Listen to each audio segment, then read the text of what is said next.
There you go. There you go. There you go. Yep. I'm in it. All right. All right. Y'all ready to start it off? Let's go. Yeah. All right. Let's have Teo bring us in. Yes, you do. Yes, you do. Hey, this is so like I'm gonna say it later. I'm like this. That's gonna get edited. Yeah. Bro, we gonna edit this whole thing, bro. So everything after this next part, we gonna clean it up, bro. All right. Hey, everybody, I'd like to introduce y'all to the first official The Vision podcast. I'm your host with the most, Frank III, a.k.a. Big Moose. I'm going to let everybody else introduce themselves. Next person up, we got my boy Cal. Go ahead, introduce yourself, Cal. Hey, what's good, y'all? I'm Cal, producer, marketer, pretty much do whatever need to be done. So good to be with y'all today. Sir. Hey, what's up? I'm JB Roy, artist, musician, whatever you need. I'm Trey. I'm an artist, rapper. I think I got the best bars up in this thing, though. But yeah, I'm Trey though. I'm Young Ross, producer, artist. Yes, sir. All right, and then what about we got my guy DJ Teo in the background. Tell us a little bit about yourself, DJ Teo. What's up, y'all? This is DJ Teo, or formerly known as Mateo. I'm a DJ, entrepreneur, and current student at Weber State University. Yes, sir. And then we got my boy D Black here. D Black, go ahead, tell everybody about yourself. Hey, can y'all hear me? Yeah. Yes, sir. All right, I'm D Black. I'm the technician of the group. Whatever they have problems with, I come in and hey,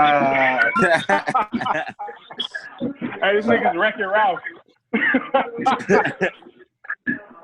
All right, hey.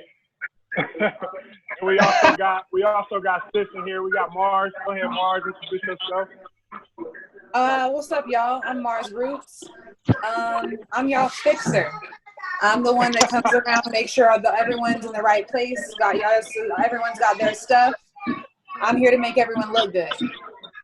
Yep. And then I also want to introduce our guest for the day, my guy Matt Dablin. So Matt, me and D Black met Matt from work. You know, he's a good friend of ours. I feel like it'll be great to have him in today too, because it's gonna show both sides of the spectrum. You know, so let's go ahead and let's get it started today, man. So DJ Tell, you could go ahead and cut that music one time. So we had a couple of different topics that we want to touch on today. My boy D Black did the honors of coming up with most of them. So I mean, I think the first one we should go ahead and start talking about is Black America. So D Black, if you want to go ahead and start us off on that, what your thoughts are and everything on Black America. Why you thought to bring up that topic. So go ahead, jump us off. I just really thought we look at the state of Black America that we're in right now, because right now we're in a pivotal point, not just for Black America, but for everybody. And the reason why I say Black America is because Black people lead America. Our culture is the number one infiltrated culture. Our people is the number one targets. So the reason why I say Black America is just to bring awareness to all of us, and what state are we in, and what can we do that's happening that's destructing us, and what can we do that can propel us to the next level. So with all these killings going on, I just feel like right now we're in a state of destruction, because it's going to take. So after let's give it a background. So after lava, after you have an explosion of lava, I know this is wild, but after you have lava, things grow. After lava, the molten, everything's hardened, and you have plants that come out of lava. So I feel like the state of destruction that we're in right now is very essential, because we can only grow from here. We can only get better, because right now we're at our lowest point. Right. Yep. Anybody else who want to touch on that topic next?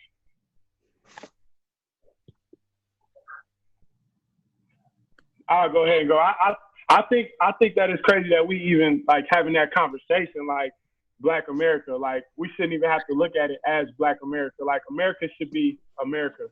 Like everything should be equal. You know what I mean? Like what is Black America? Like America should be America. Like everybody comes here for a better opportunity. You know, and I feel like people they want to talk about how things have changed. I mean, like we have relatives that were slaves, you know, not too long ago. Like some of our great grandparents and things like that, or great great grandparents. We all have family members that were slaves and stuff like that. I think like Black America shouldn't even be a topic. America should be American. Like we should all be equal. But obviously, I don't think that's the case. Just to keep it a stack, I don't think America is 100% equal. That's how I feel about America. I agree with that to an extent, but I think it works the point because we've been messed with for such a long time. Like, I mean, D-Black's got a lot of information on where we came from. Like, so although we're looking specifically at America right now, this is it's a global thing. Like we have people that are protesting in England, that are protesting in Paris, that are protesting all over the world right now because we're seeing inequality not only in the US, but all over the world. And it's crazy that we've opened this can of worms, I should have mentioned it earlier. So I model as well. I haven't modeled in 2 months-ish, and this stuff hit last week. I worked 4 jobs this week and made bank because people are capitalizing on the fact that like they don't have Black models. We need it's just such a bigger picture, and I think that we're touching the top of it by opening this can of worms, but by getting people more work, by doing more things, it's going to dig deeper and deeper and deeper until we can see that this didn't start in America. This didn't start here. This started in Africa, where we got things taken away from us. Right. Culture, you know, everything, like religion, everything got taken. Right. You know?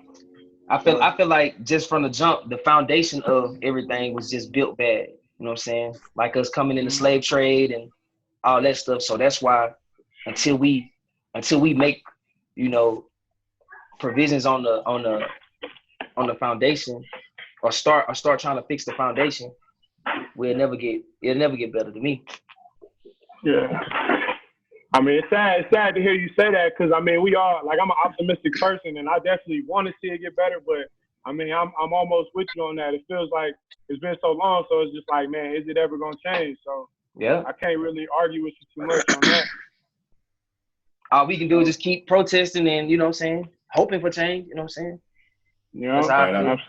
I feel we've been working against like so many people that's working against us for so long. You know what I mean? And I feel like, you know, it's just so much that we need to do in our own communities. We need to help we basically need to help ourselves. You know what I mean? Yeah. We got to take responsibility for all the stuff that's happened and stuff that we've done in our own communities. We got to build our own, you know, take care of ourselves for sure. All right. Great. Frank, what was said? Who said that? Dean? Hey, I want to hear and that. Oh, go ahead. Go ahead. Go ahead. No. I was just gonna recap for D Black what I said. Go ahead. You can recap. Yeah, I was just saying that we just need to take responsibility. You know what I mean? I think it's a lot of finger pointing going on right now, which is cool. And like I agree with the protests. You know what I mean? As long as it's peaceful and you know people doing what they need to do. Like I'm not all for that, but we definitely at the same time we need to take responsibility. You know what I mean? Because a lot of this stuff we let happen. This been going on for decades and decades, man. A lot of this has been going on so long, and we allow a lot of it to happen, and now it's just out of control. You know what I'm saying? So now it's time to take it back, take back our communities. Yeah, right. Yeah, I agree with you, Cal. The first thing to do is take responsibility. The first thing to do as people, as a society, as Black people is take responsibility of how we let the system control us for so long. Yeah, facts. I want to hear, Matt, what you think? I know, like, you got a different perspective on this, but, you know, you grew up just like most of us, man. Like, you grew up in, you know, neighborhoods where there's a lot of minorities. You got a lot of Black friends. I mean, in corporate America, you looked at different, too. Like, you walking around with dreads and tattoos. So I want to hear what your perspective is, man.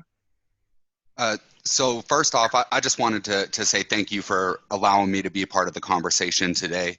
And I only want to speak, I don't want to kind of draw those parallel lines and similarities here because I don't want to detract away from the issue. Although I think that there is a lot to be said about classism and how that affects America as well, but that just kind of detracts from what's going on currently. So I just want to speak kind of from white America's perspective on it. And what I see as far as the thoughts and feelings towards Black America right now, and I see kind of two opposite sides of it. The first side I see is the side that where white America has forever idolized Black culture and been truly touched and moved by Black culture, not necessarily just on an entertainment level, but really identified and connected with, and especially where you do have people where there are, you know, some of those similarities with upbringing and class. But at this point, the individual strands and fibers that compose Black America are now woven so deeply into the tapestry of America itself.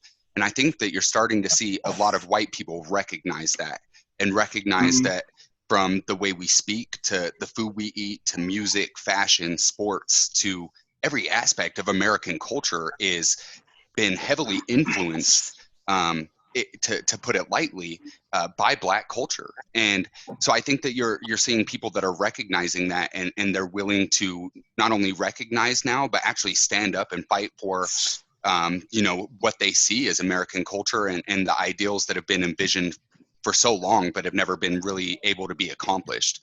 The other side is a white fragility, you know, where people are afraid on so many different aspects, not just of people that are different, but also tying back into where a lot of white people are so passionate because of American culture being affected.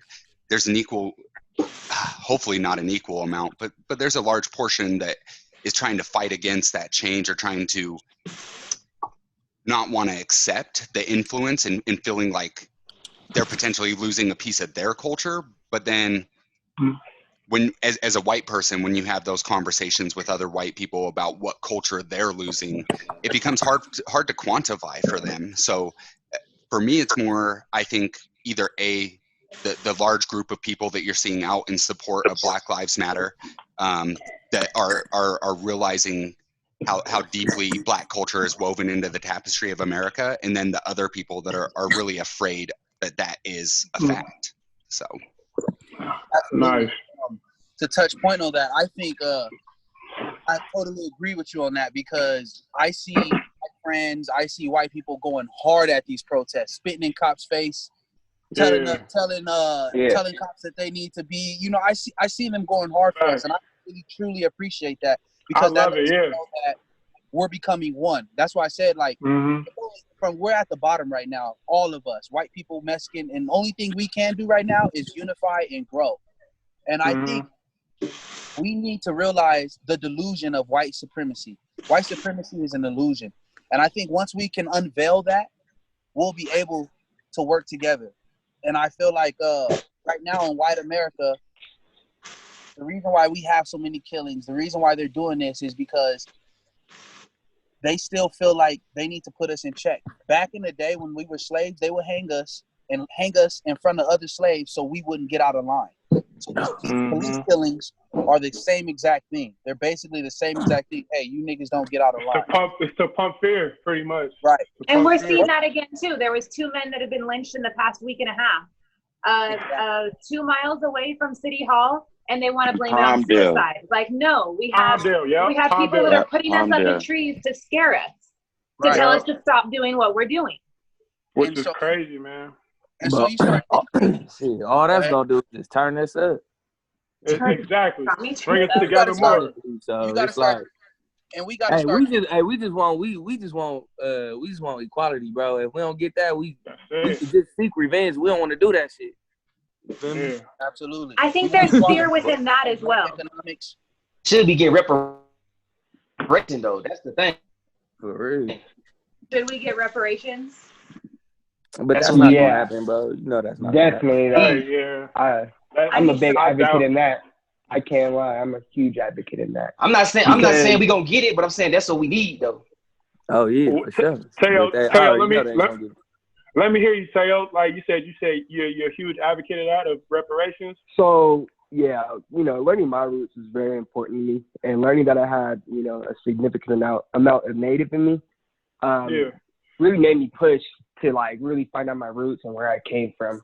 And to go to Weber to get a scholarship, I had to prove I was Native American, to be honest. And, I got a good scholarship within that.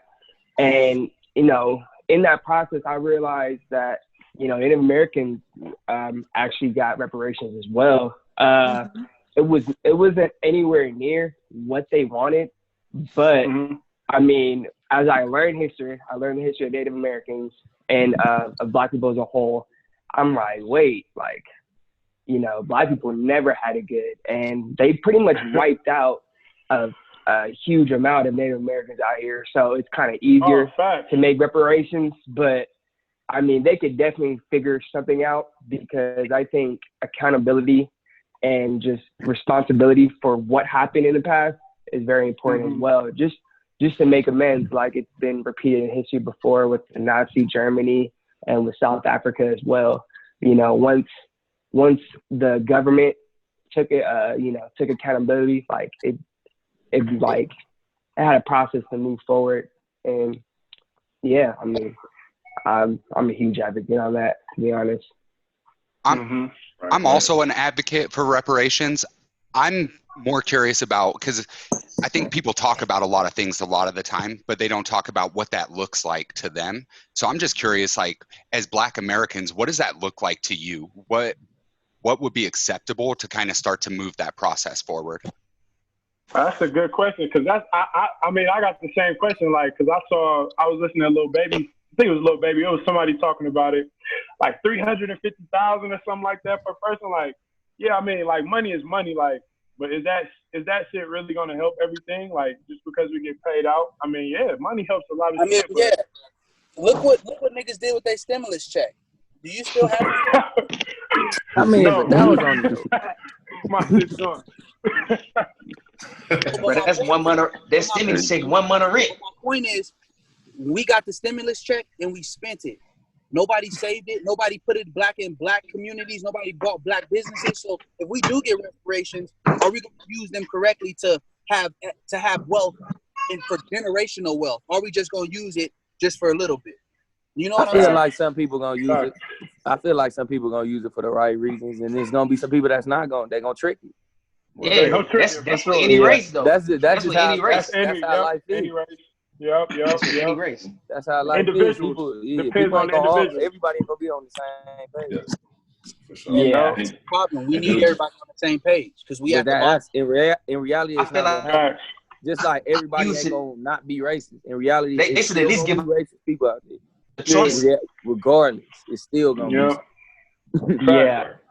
Personally, I think what's gonna like probably be easier than money is probably be like for existing like homeowners and stuff, like refinancing, zero interest mortgage and all that, like no down deposits, on specific things, student forgiveness.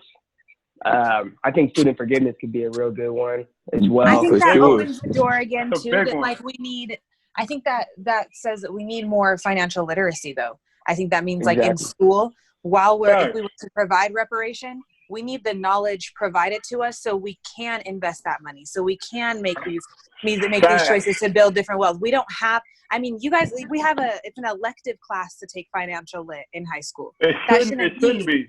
It should not be. It shouldn't.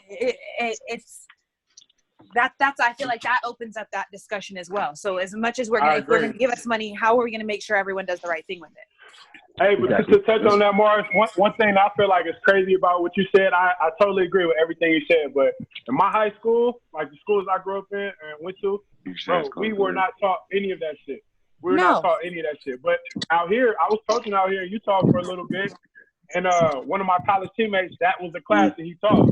And I was like, damn, like in school, I feel like everybody should be taught that. I'm not just talking about black kids. I'm talking about every kid should be taught that shit. Like, I feel like that's gonna mean a lot more than, you know, certain subjects. Like, you need to be taught about mortgages, you know, how to save money, you know what I mean? Mutual funds, everything. Like, that's why Marshawn was talking about everybody like to laugh at him in the interviews and stuff, but what he was really saying is like, save your chicken.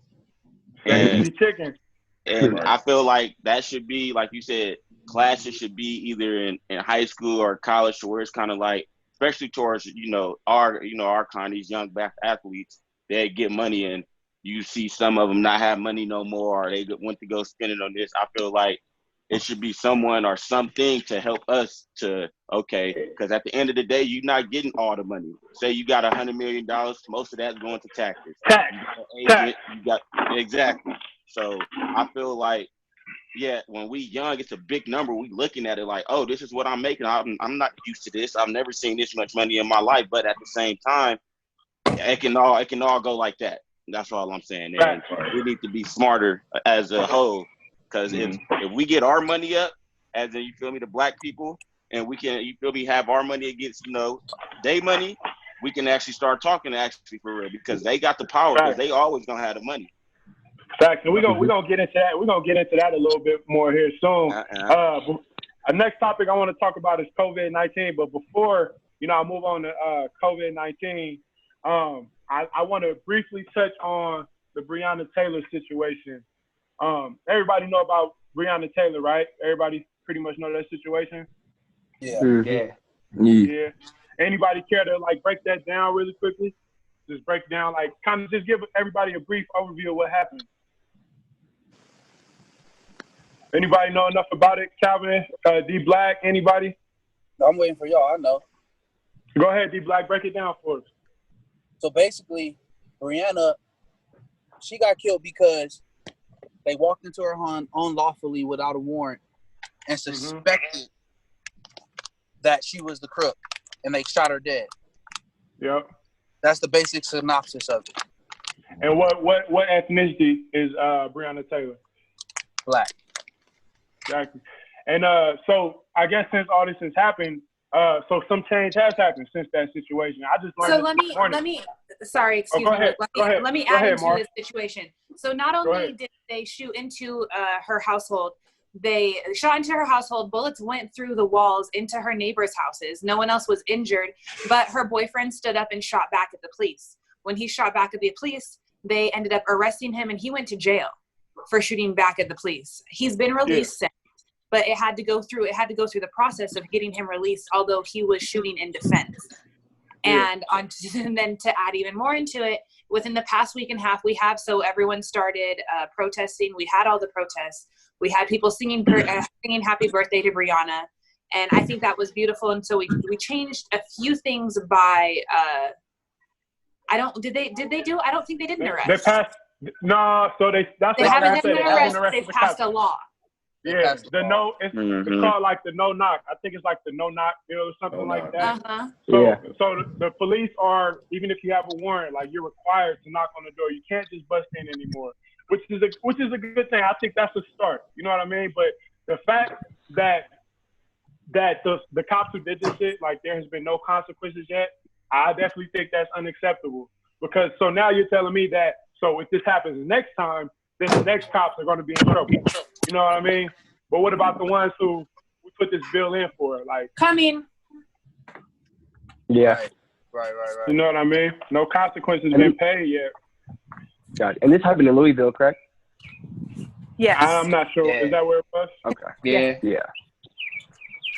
They also admitted that they blindly fired the 20 shots into the apartment building, which I thought was an interesting term. The fact that they used the word blindly, that they were and I'm sure a lot of that has to do with the kind of neighborhood that they're in, and just feeling the ability to be able to be wanton with any human life because of the racial demographics and makeup of the community, and that's just unfortunate. Facts. And then, like, so supposedly, like, the guy who they were actually looking for, they was arrested before they busted in Breonna Taylor's house. Supposedly, they busted in her house, because they knew that, like, her boyfriend, supposedly her boyfriend was a drug dealer of some sort. But if you got the guy you're looking for, why are you busting in another house looking for somebody else who supposedly sells drugs? I don't know if he did or not, but you got your guy. Why are you busting in somebody else's house? I just personally don't understand that. They used false information to even get the original warrant anyway. They said they had received information from the Postmaster General that there was a series of suspicious packages that were going to the residents. On further investigation, they had inquired and were told, no, absolutely not. There is no suspicious packages, and lied in order to obtain the warrant to begin with. So just another example of police misconduct and bending the rules whenever it's convenient for that side of society. That's some bullshit. Hey, so all right, I want to move on to the next topic real quick. D Black, you also brought up COVID-19. Excuse my language, but what the fuck? Like, this shit has basically put the whole world on stop. Like, I just turned 30. Like, my whole 30 years of life, the world has never been on stop. Like, what do y'all think about COVID-19? New World Order. I think. Go ahead. I think some of this shit some bullshit. And that's the realest way I can say it, bro. Yeah. For real. I think some of it is like, okay, but then some of it is like, okay, they just trying to control y'all, bro. They trying to just really scare y'all. I'm with you on some of that. I don't think it's crazy. I don't think it's crazy. It'll be real though. For me at least, when I figured it out, I had a close relative that had COVID, and I called them on the phone. They were telling me exactly what they went through, and they said it felt like almost death, like they never had a sickness like that before. So, I mean, it does make sense how they want to keep us in. All the restrictions did make sense at the time because it was of the unknown of how you got it, the cure and everything. I mean, everything was lifted after the white people protested about it. So, to me, once the white people protested, they got their way. I know some people that have died from COVID-19, for sure. Exactly. So I think it's definitely not a joke. So, and it's different to hear from somebody who actually knows somebody who's had it. Like Teo, like you said, you got a family member who's had it. JB from Louisiana, like y'all got the highest reported cases besides New York and New Jersey. But I feel like COVID-19 is probably real. It's probably real, but I don't think it's as severe as they're trying to report.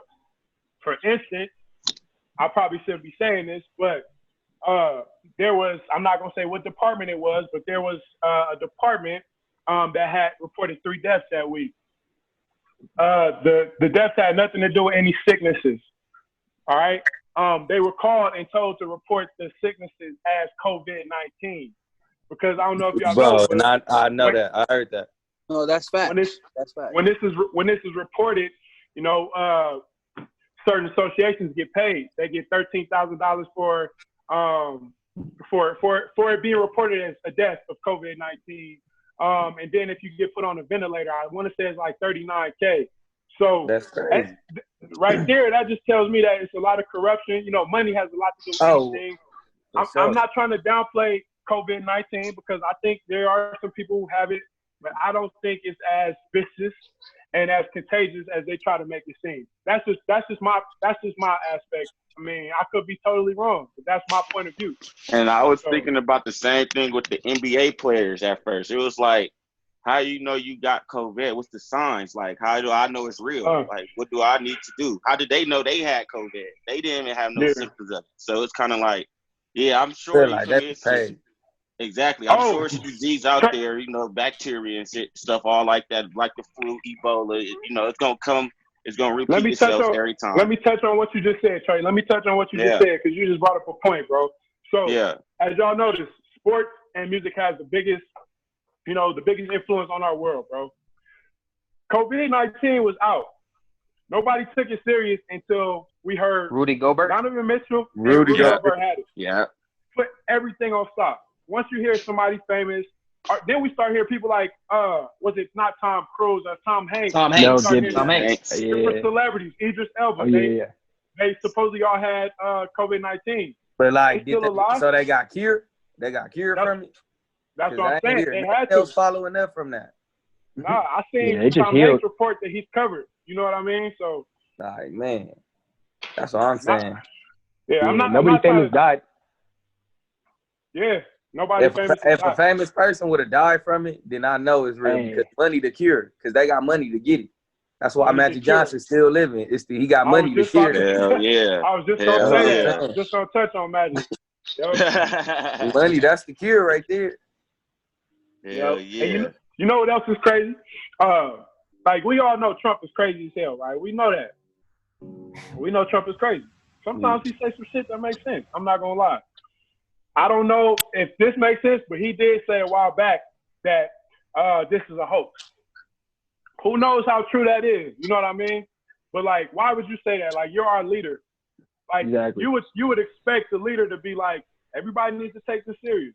But with him saying this is a hoax, like, how are we supposed to take that? Mm-hmm. How are we There's a lot of people that listen to him too. So, what you say, Taylor? No, I said there's a lot of people that listen to him and, you know, really go off what he says. And I think the way his leadership in the whole situation was terrible because he was pointing fingers. You know, he never took accountability. And, like, from the jump, he said he called it a hoax and he tried to play it off really until it got bad enough for everything to close down. So I think his leadership in the whole, you know, COVID situation made everything way worse. And he could have handled it way better. And it kind of messed up his next presidency as well. I mean, I definitely think it was a hoax because if you look on Lysol wipes, they have COVID-19 effective on them. They already had it on there on the bottom. And the disinfectant spray. None of this shit new, bro. It's just different strains. Well, it's a different strain. Yeah, it's 19. It's 19th one. Yeah. So what I heard was there was a lady in China, like Trump said, China. Like, come on, bro. Like, dude is a clown. He's a clown. Let's put it like that. He's a clown. But what I was told was that there's two different strains, like two different sicknesses that were mixed together to make the COVID-19. So, like JB said, like, it's been around. You know, I mean, this is just it's a more serious version of it, more intense version of it. So I do believe that the COVID is real, but I think they're definitely using a scare tactic to you know, to try to control us in or whatever, to control us pretty much. To enforce martial law. Do y'all think it's the media doing that, or you think it's coming from some high level leadership that's doing that? Higher. Hold on. You gotta think, bro. The media is owned by 3 people. All of our media channels are owned by 3 big companies. So yes, it's definitely the media infiltrating that era. Because just think about it. If all you see on the news is all about the corona shit. That's all you see. Numbers steady rising. Numbers steady rising. Oh, everybody's rising. Everybody at these protests all together. Oh, numbers steady rising. Like, man, that's what. What you just said, Ross. Like, they say the numbers are rising. But these numbers are rising every day here in Utah. Like, I'm hearing, okay, today it was 300, 400. Bro, I don't even know anybody, Ross. It's 400 people a day, 300 people a day, 250 people a day. I don't know one person yet who has it, bro. Like, I'm not trying to downplay. I'm just saying, like, where's the legit proof of this?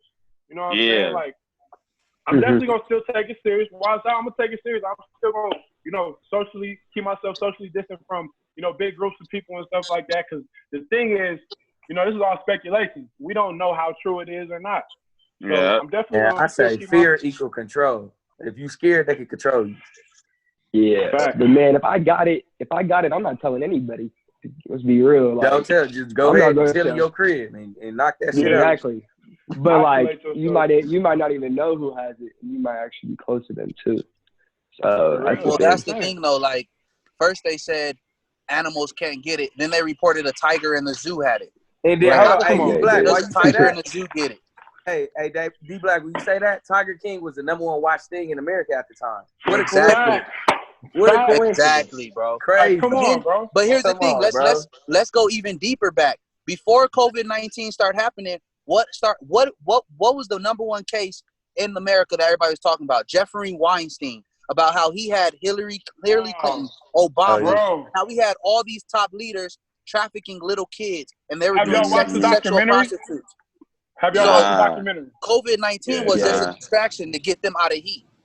I agree. Hey, that might be true, D. All of our top leaders are in that shit. And so COVID-19, they had to do something so drastic where we can control, we can get back control, because they were losing control. Shit was coming out.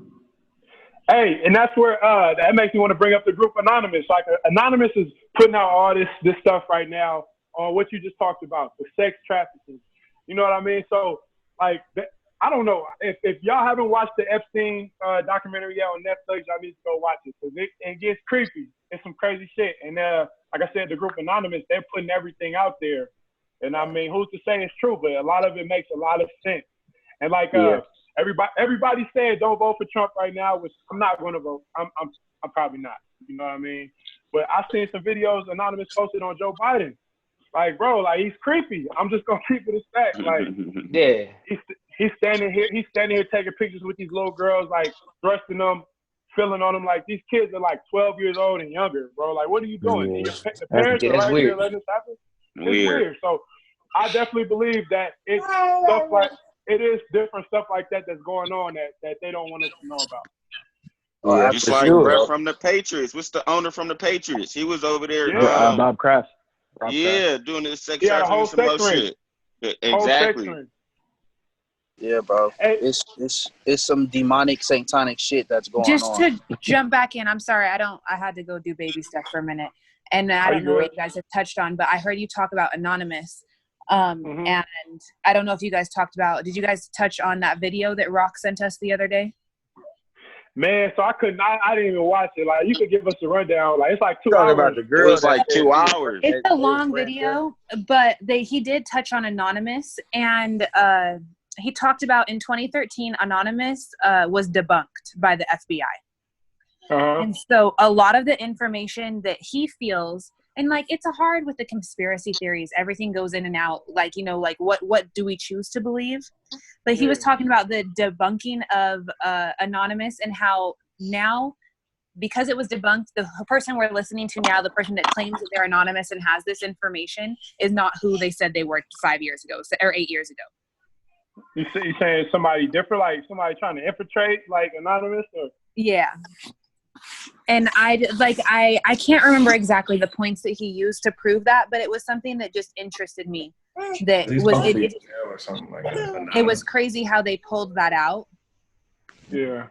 But also talking to Wilson, our videographer, the other day, he talked to us about documentaries and conspiracy theories and things like that. And they also have a reason, like they have a bias. They have their own agenda. Yeah. They have their own agenda that they're trying to get past you. So I think it's hard to know what we really believe in as well. I think with all this being said, the state of Black America, COVID-19, when people are confused, you don't move. Because when you're confused, you don't know what to do. And so right now, they have us in a state of confusion. We don't know what to believe. We don't know what's real. We don't know who to trust. We can't even go outside. Too much out there. Yeah. They're telling us to stay 6 feet away from people and not to talk to us. What is that going to do? Yeah. What does that do to us? Nothing really. For real. I mean, it puts everything on a hold. On a hold. And puts these Karens on a different level. On tape. I feel like that's gonna lead us into the next topic too. Like you also brought up mainstream music, right? And is it played out? Like, what are y'all thoughts on that? What do y'all think about mainstream music right now? Like what? Like as far as what you mean? As far as it being played out, like that was a question that D put in the group chat, and my thoughts. I don't think it's played out. I don't think mainstream music is actually played out. You guys may disagree with me, but I just think that right now we're in a weird time right now with the COVID. Like we ain't got nobody performing. You know what I mean? Like people's focus are just somewhere else. Like people's focus is on like the Black Lives Matter movement right now. Like everybody just wants to see a change right now. So you know, a lot of people ain't really putting out music. But one thing I will say, as every Friday, I'm still looking forward to the new music because I need something to do, something to listen to. But I feel like mainstream music isn't the main focus right now. I don't think it's dead. I just think that we're in a weird period right now with all the COVID and stuff like that. So I just think we're at a weird period. I feel like once all this is over, I feel like mainstream music it's going to be back to where it was, you know, if it has even really made a big change. What y'all think? I think the same thing too, though. What's wrong? I feel like once everything once we able to get back to doing shows and stuff like that, mainstream music, it'll get back to where I feel like right now that's really all we do have to look forward to because we can't go to shows and shit. You know what I'm saying? Yeah.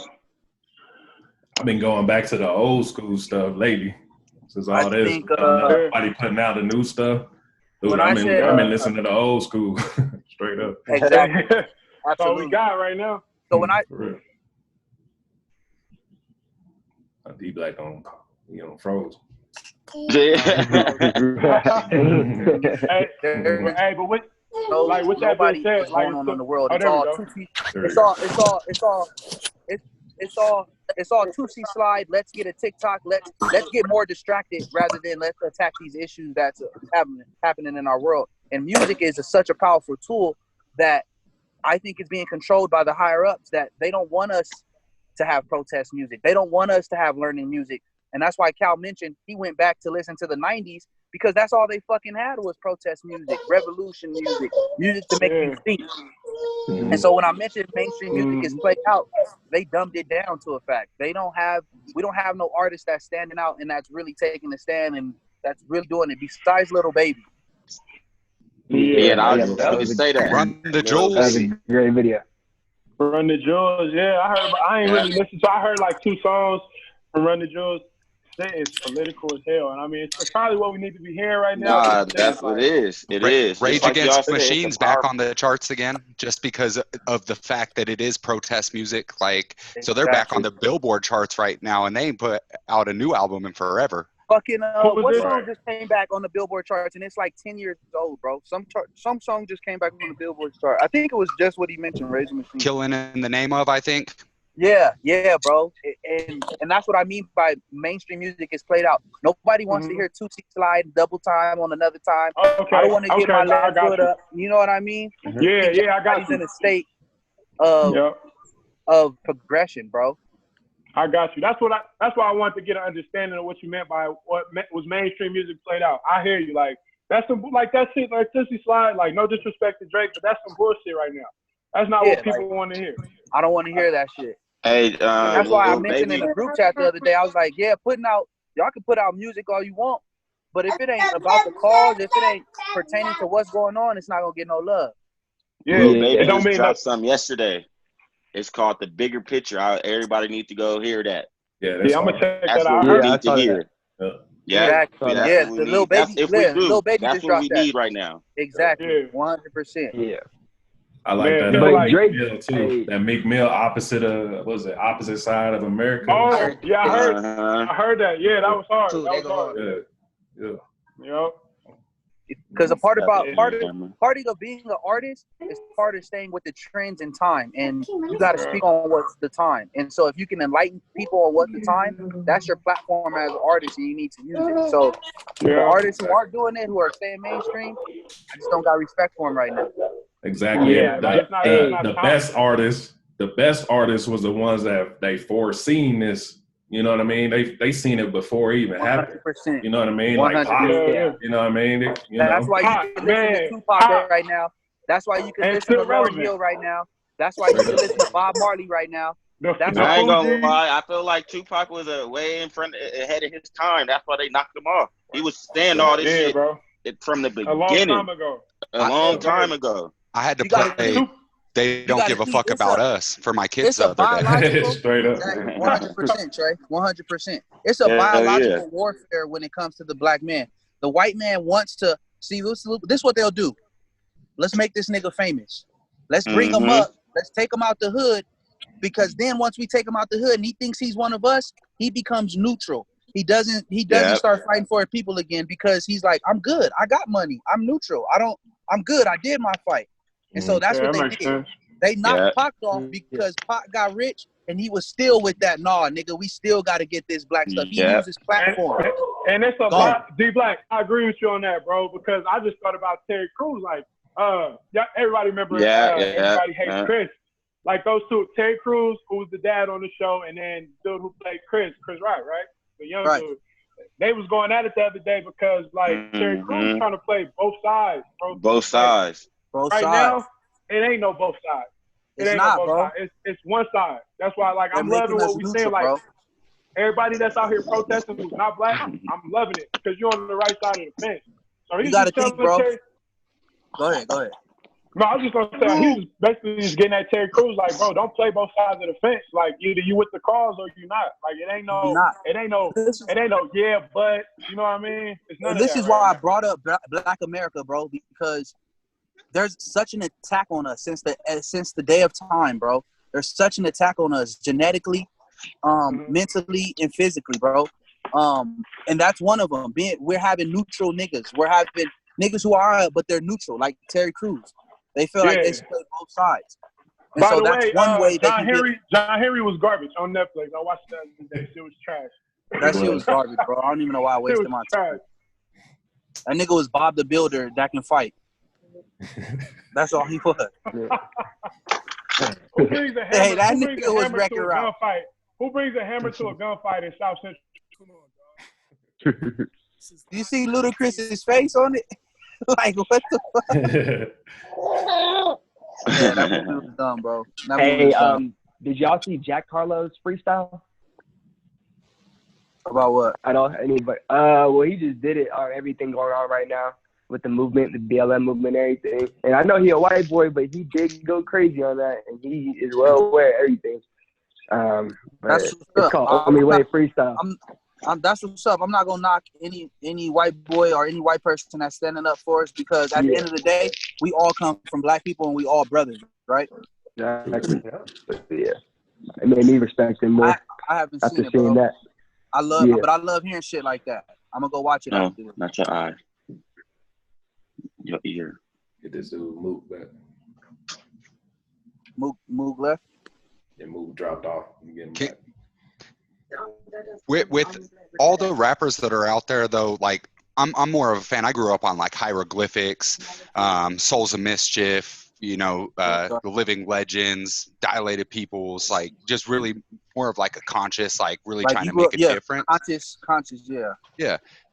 Why do you think that the mainstream music does get all the play and all of the publicity, where I feel like sometimes the message isn't as deep as some of the music that I've grown up listening to? Why is there such a big disparity between the mainstream rappers, like some of these idiots out here that can get millions of views? Think about it. When did your rappers that you listen to came out? Late 90s, early 2000s, some in the 80s, Some in the 80s, right? Think about the time when black people really stood together and we were progressing. It was the 70s and the 80s. Right after segregation, we had a huge economic jump.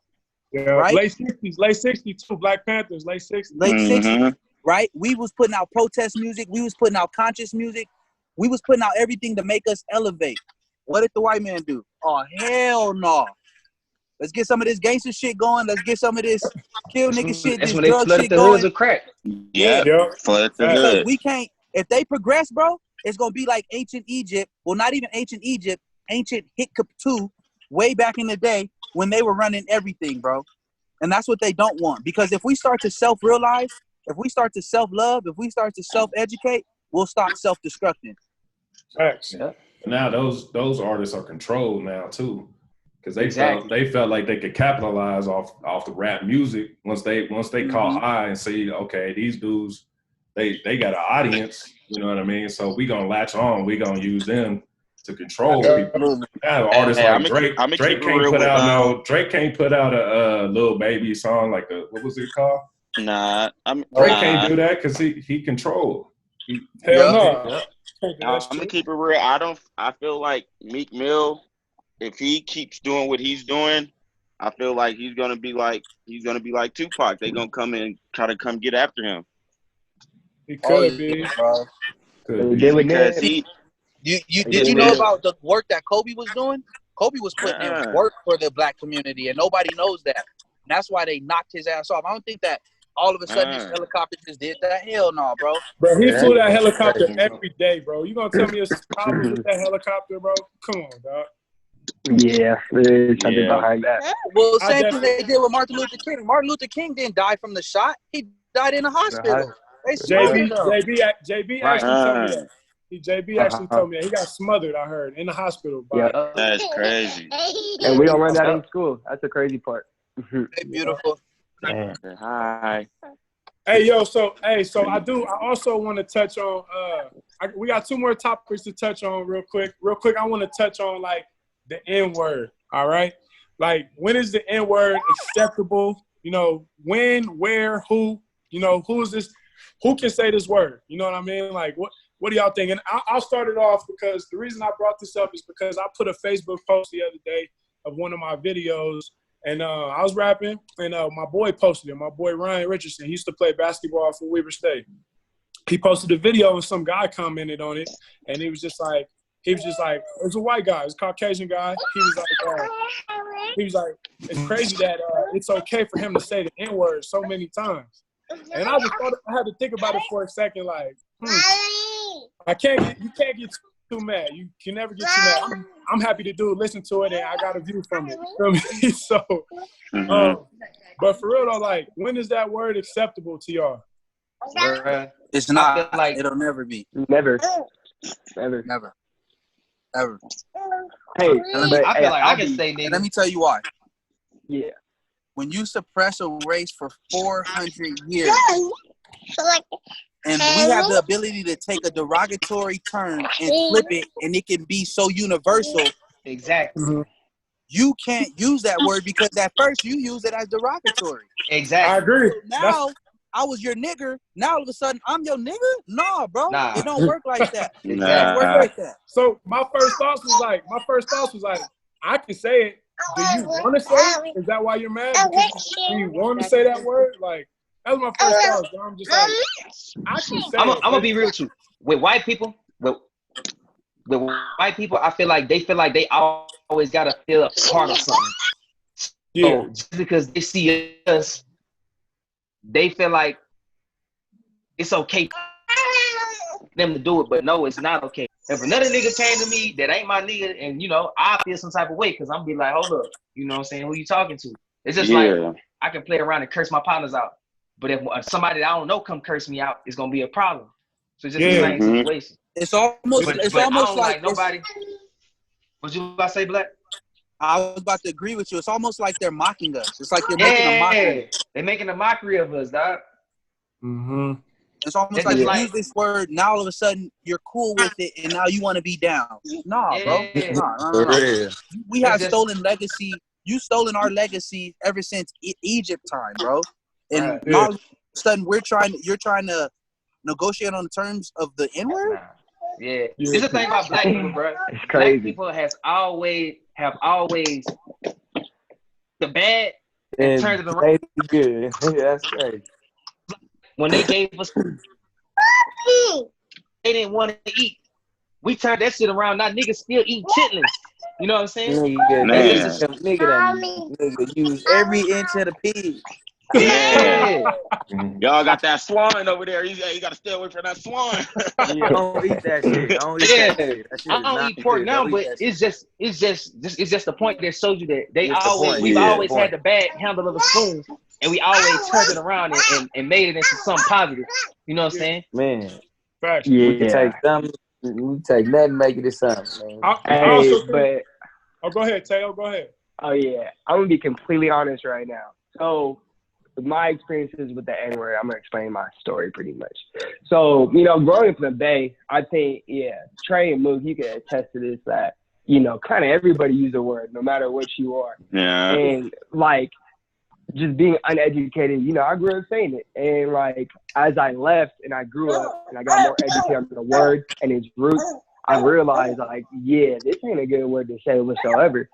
So as I ended up moving on to Michigan and everything, you know, I realized that racism, you know, is a very real thing. They still use the N-word with a hard R, you know, in a derogatory way, just cause. And it's crazy to see, and you hate to see it, but it's still around.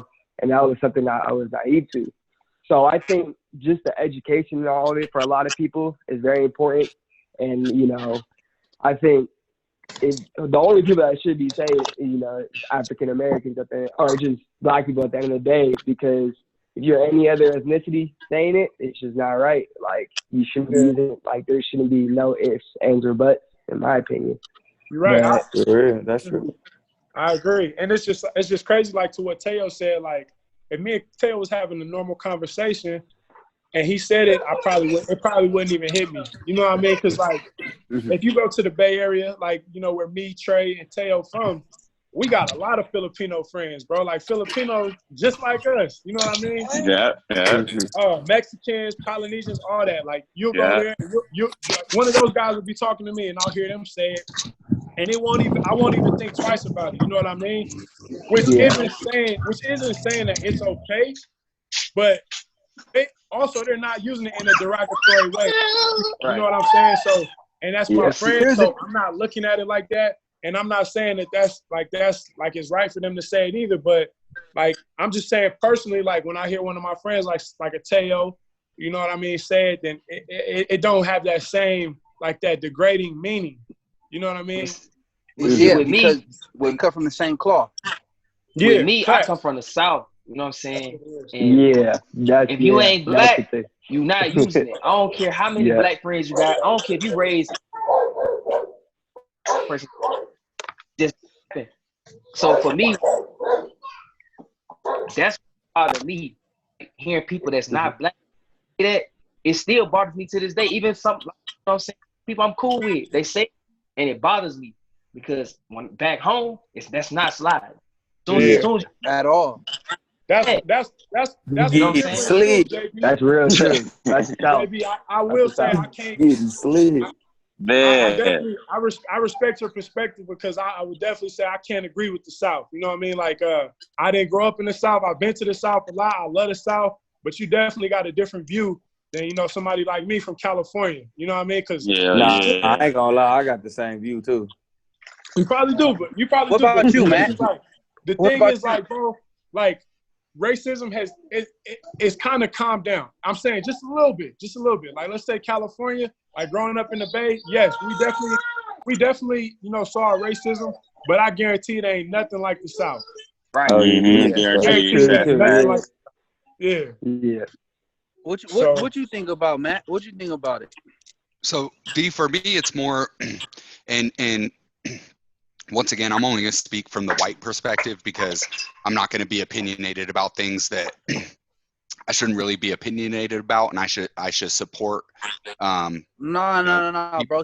Here's the thing: if white people and Black people, Mexican people and Chinese people had conversations where we were just honest and real, and nobody got their feelings into it, and not judging, you're white, so you can't say that. No, that's bullshit. We're all human. We're all one race. Speak your mind. You know what I mean, bro? For me, it's about the difference. It's the difference between solidarity and solidarity in tandem, right? So, like, I show solidarity. Like, I'm gonna stand and support, you know, my people, and I feel like my people are cut from all sorts of different cloths with how I grew up and how I was raised. So I'm going to support my people, but I'm going to be conscious of how I support, because I can't always support in tandem. You know what I mean? And so where you guys may have somebody who is of a different race that may say that, but they may, you know, they say things and you said cut from the same cloth. So that's like that solidarity in tandem. Whereas a white person, regardless of what I've been through in my life, like, I still have enjoyed just and really it's been eye-opening for years, but a lot more recently, to the idea of privilege and being able to accept how it's played a part in my life. And so while I still stand in solidarity, I can't stand in solidarity in tandem. I can't say just because I may get judged for some things to do with my looks. A lot of those are decisions. They're things that are changeable. It's not something that is on an everyday basis. I was telling Mook a while back that, and I think you too, D, we had this conversation last year. Like, for a long time, I chose to just ignore race, and I didn't realize like what a privileged position that was to be in, to where I could just ignore things. Right. And so those are some of the things that are just inherent in where I can't stand in solidarity. So, and just to be honest, because I want to have open, honest conversations. I don't want to be part of the problem. I want to be part of the solution. In my younger days, because of, the music I grew up listening to and everything else, not outwardly in conversation, but I may be listening to something in the car and I'm just going, you know what I mean? And I'm not editing myself. I'm not doing anything, but and here's what fucks me up about shit. White people will come support your black ass. They'll drive to Las Vegas. They'll buy your concert tickets. They'll make sure they'll buy your sweater that day. If you like their sister, they'll give them to you. White people do all that. Niggas won't get up and support you. Niggas won't get up and go do the littlest thing for you. Nope. And sometimes I get conflicted because I'm like, I understand when you say, nigga, you're singing my song and you love it. You love the culture. You love it. And I love that you love it. So that sometimes I want to give you a pass, because then we got niggas that don't even support us. We got our own people that don't even care whether we do this or not. You know what I'm saying? So just had that conversation with somebody this week. That same conversation. So yeah, bro, I feel you. Like Matt, don't feel bad. Like it's conflicting for both sides, bro. It's very conflicting for both sides. No, I think and definitely we're gonna get more into this in the next subject, but I definitely don't feel bad. I think that there's a lot of people that feel bad, and there's a big difference between being able to reflect on something and take responsibility and acceptance and promise to do better when they're honest mistakes, right? If it's something that's with the character or fabric of your being, that's not so excusable. But to come from a good place and to not be as educated, because I grew up in Utah until I was 23, 24, and I traveled the whole country, and I've been everywhere besides Maine, Alaska, and Hawaii, knocking on doors in every neighborhood, all over the South, all through the Northeast, everywhere. And I've seen a lot of things, and it gives me a unique perspective. But to look at it in retrospect, I'm able to be like, no, because there's so many other things that I can substitute and still be just as into the music and just be just as solid with a community that I view largely. I view the community that grew up with. I grew up in Section 8 housing. I grew up with a lot of disadvantages as well, and so I just see similarities, and I'm able to gravitate towards things that I feel like I can relate to. But obviously, there's pieces of the music I can't relate to. Like I was just saying earlier, having to play "They Don't Give a Fuck About Us" for my kids, and how I've heard that song for years throughout my life. But to play that for my kids and like getting goosebumps and tearing up because it's more relevant now than it's ever been. And even though I can identify with a lot of things, I can't identify with like the concepts on that song. I can try to view them and try to use it to drive my perspective of what it's like. But at the end of the day, I can't honestly walk in those shoes. So, yeah, I feel you, bro. I feel you. And that makes sense too. Go ahead. So, I want to get into the last topic of the day. So the last topic of the day I want to talk about is white guilt. Like, what y'all think about white guilt? Like, I mean, everybody. You gotta understand, bro. White guilt comes from over 400 years of slavery. Then it comes from the 100 years they tried to rewrite history. You got to think. Everything that they got came from ancient Egypt. The Renaissance period. That's the first period. The Nile, they changed images and all that shit. All of that. And that was done by a guy named George Risen. He was funded by D. Rockefeller, and they were funded to go to Africa and annihilate everything, delete all the library. Is that why we see like the noses and stuff knocked off of like all? Absolutely. No, that's why you see the Holy Family. That's why you see the Holy Family. That Last Supper. That's why you see all of them white. in the Bible, all them is dark men. Yeah, absolutely. Curly hair. But no, absolutely too. That's the reason why Warlike hair. you don't see With white hair, you don't see the Egypts with their wide noses. You don't see that. Absolutely, yeah. He was paid to do that. That's crazy. Shakespeare, black. But I feel like with the white guilt, it's two sides though. You got two sides. Cause you know, you got the white guilt of people who like actually feel remorseful for this shit, and they starting to see and understand this shit. And then you got the other side with people they feel that guilt, so they back against the wall. So they're like, fuck all that. I ain't about to conform to this bullshit. You know what I'm saying? Man, you know what I'm saying? That's so it's just like you got two sides of the guilt. Yeah, that's just like your boy you had the conversation with the other day, JB. Yeah. He was quick to find you know, he was quick to find excuse. Yeah, he's trying to find an excuse for everything, you know what I'm saying? And he's trying to make it seem like what we went through, it's not like nobody else went through it, but you know what I'm saying? He's trying to belittle the shit that has gone on to the black people in this world, bro. Mm-hmm. You got and part of it is too, bro, like you can't be necessarily so mad at the white people because they're doing it for survival. I don't know if you guys know this, but white people are dying faster. Their babies are being less born. We're seeing more and less, like, in reality, white people are minorities. Hey, honestly, that is true though, because they below the death rate or the birth and the death rate. They below that. Yeah, bro. And so they're like, acting every time somebody dies, somebody should be born. And we can't necessarily, if we look at this as a game of chess, we can't necessarily be mad at the way they're playing. Now are they playing fair? No. But they're playing for survival, bro. And that brings up genetic annihilation. If you have sex with a white guy or a black guy has sex with a white girl, that baby comes out looking what? Black. Yeah, black. Mm-hmm. And so right now they're just trying to keep their race survive, bro.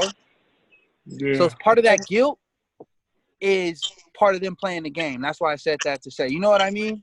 Yeah. Yep. One thing, like with the white guilt shit, man, like it's just crazy because like I don't want you to come up to me and be like, oh yeah, I'm sorry, I'm so sorry for how we. Yeah, me either. What I like to see right now is like what the fuck is going on with these protests? Like you see white people, Mexican people, Polynesian people, Chinese people. That's what I want. I don't need no apology. I want to see exactly. I want to see more people like Matt.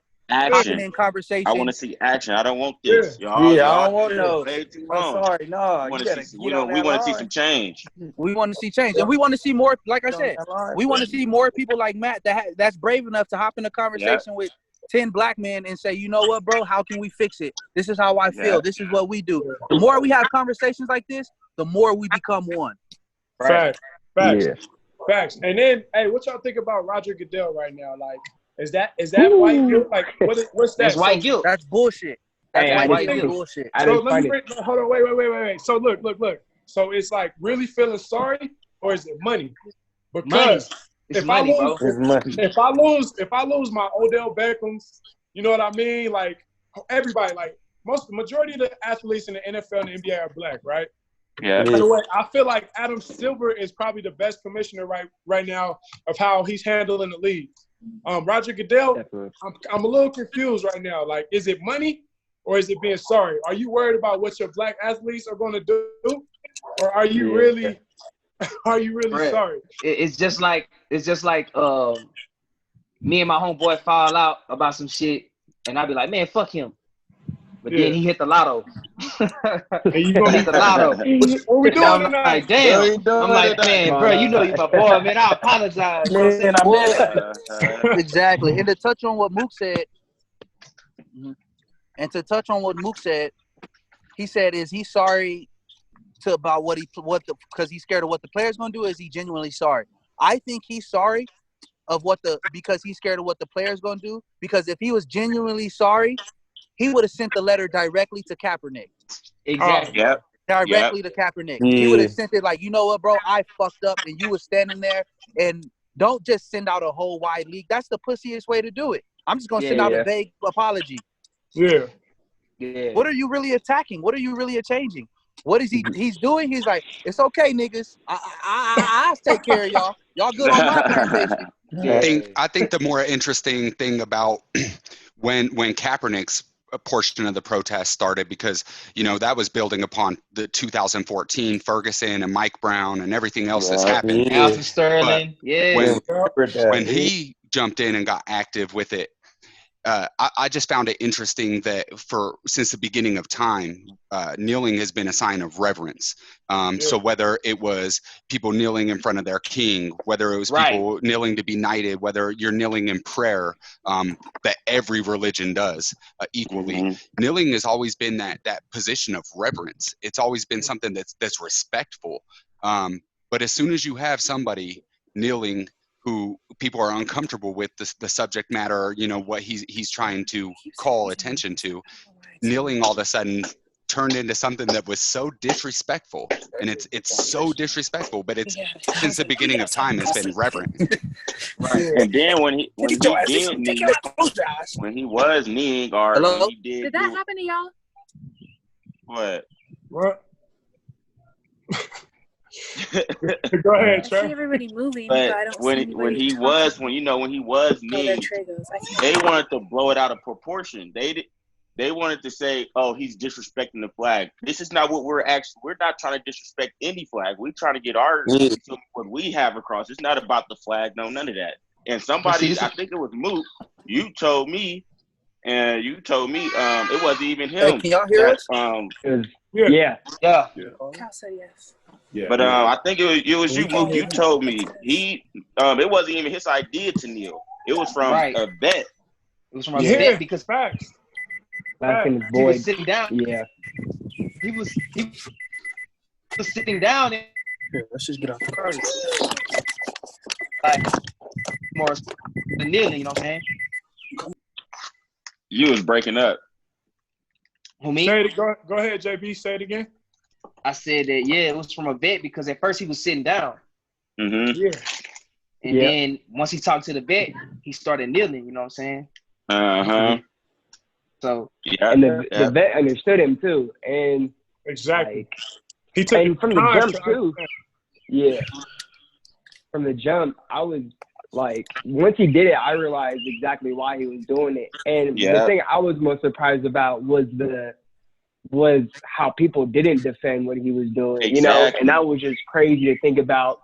It caused a big separation in in our country, once again, and our president didn't make it easier, once again. So the fact that people, are just still defending racism, police brutality, everything like that, and try to scapegoat it with something else like patriotism, the disrespecting the flag and the veterans and all that. And, it's just crazy. It's still crazy to think about that, how that's still being defended. And, So what you think about Drew Brees? How you think that's going to go down? My thoughts on Drew Brees is Buddy was not thinking when he made that speech. It was the dumbest thing he could have said. He said it at the wrong time. People probably would have looked at it different if he would have said that right when Colin Kaepernick was standing. Like, people would probably look at it different. But the thing is, bro, you chose the wrong time, bro. Yeah. Because you got everybody, the majority of the people are all on one side right now. Exactly. Bro, you're on the opposite side of the fence saying the wrong shit. Bro, your best receiver is black, bro. Majority of your teammates are black, bro. You know what I mean? Running back. And, one thing about sports is everybody comes together. Sports and music brings everybody together. Drew, you cannot say the wrong shit, bro. You're an icon. You can't say the wrong shit. Now, as an offensive lineman, I'm going to let your ass get sacked the next time. First play of the season. Go get his ass. Nigga almost broke my controller trying to stick his ass. Man. I feel like as an icon, you always have to say the right shit because everything is picked apart. Everything is picked apart. Drew Brees thought he was saying the right shit. He wasn't. He was saying the wrong shit. But he speaks on behalf of a lot of people, though. That's crazy. He did. That's the scariest thing. Yeah. You're right, Tail, because there's a lot of people that agree with him. Exactly. Yeah. A lot of people. Yeah. And that just shows the ignorance. Yeah, exactly. Of the ignorance of where we're at. It's just as people, like, we should all know this isn't disrespecting our soldiers. So if you talk to our soldiers, they're weak of freedom. They liberal freedoms that we have. Mm-hmm. Facts, I man. think it's important that we bring Candace in next time and make sure she has has some time to speak, because she is active in the Air Force. She has been dealing with a lot of. We got a vet in here right now. What you mean? Yeah, Calvin. Yeah. We got a vet in here right now. That whole thing, I never felt. You good? I never felt no kind of way when the whole kneeling thing was a big thing. Never. Yeah. None of the people I was active with, none of them. They all thought it was good. That's what we protected. That's your right. You know what I mean? That's your right. You know. So I think it's all good. Kneeling has always been seen about that. Like, kneeling is very passive. You're not holding your fuck up. Okay. Kneeling, and that's a passive way of doing it. Yeah, I definitely agree. Like, I'm gonna be more scared of somebody who's standing up than somebody who's taking a knee in front of me. You know what I mean? So true that. Y'all know the I forgot her name. She's a reporter, a white reporter. And she shut up and dribble. The shut up and dribble lady. The shut up and dribble lady. So she commented on that on LeBron. Everybody knows shut up and dribble the basketball. That's what she said. So when Drew Brees said what he had to say about, the whole thing that's going on, she said everyone has their opinions. That's crazy. Why didn't you say that? Why didn't you say that to LeBron? Exactly. Fucking hypocrite. So it's just a lot. I ain't gonna lie. Like, it's going back to the media. The like media I said, just took that all over too. Switched it. Yeah. It's some white people that they want to feel a part of something. So whenever you tell them about what's going on with you, they want to tell you about what's going on with them just so they can feel good. Like, you know what I'm saying? So they can feel a part of some shit. That's when you just need to listen. That's when you just need to listen. Just listen. That's when you need to listen, dog. You don't need to be talking. Yeah. You had a bad day. You had a flat tire. What day I had, goddammit. You know what I'm saying? Yeah. Well, man, I feel all like white people are bad, though. Nah, not all of them. Nah. It's some beautiful white people out here, dog. But it's some ugly. It's just like it's beautiful colors in the whole world. It's some bad in everything. Bad some ugly ass niggas too. Never is good. It's some bad. Yeah. Straight up. Some ugly niggas too. And everything. Yup, everything. Some bad niggas, dog. Yup. Thanks, man. Yeah, so that's really like that's really like my last, I think that's the last topic we needed to touch on today. You know what I mean? Sir. Anybody else got anything they want to, touch on before we get out of here today? Nah. Man, y'all get on Amazon Prime and go look Out of the Darkness. Everybody just be safe, man. I think I'm gonna check that out. I'm gonna check that out for sure. So yeah. Gotcha. I feel like it's a great. Yeah, everybody be safe, man. It's a great show. I'd like to thank everybody for for having the input today. Matt, thank you for joining us today and being our guest. Appreciate that, Matt. Yes, sir. Thanks for letting me be a part of the conversation. I appreciate you guys. Yes, sir. Episode 1 right here, everybody. The Vision Podcast. We got episode 2 coming to you soon. Peace out. All right, peace out. All right. Peace out.